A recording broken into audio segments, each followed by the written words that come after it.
اللهم صل على محمد صلاة تنجينا بها من শ্রীনগরে গাজা ও রাফা ইসরায়েলি বর্বরোচিত নৃশংসতার প্রতিবাদে এবং নির্যাতিত ফিলিস্তিনির প্রতি সংহতি প্রকাশ করে প্রতিবাদ ও সংহতি র্যালি অনুষ্ঠিত হয়েছে।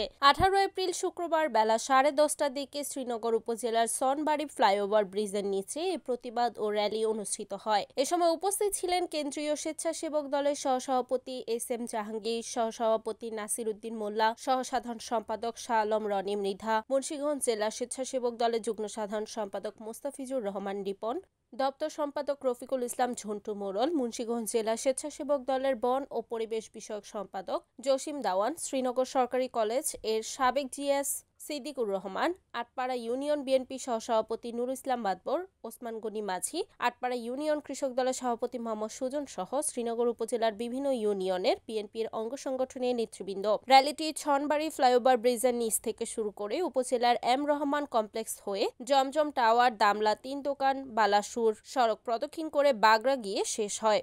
Report Farhad Hossain Jony, NAN TV, Munshiganj.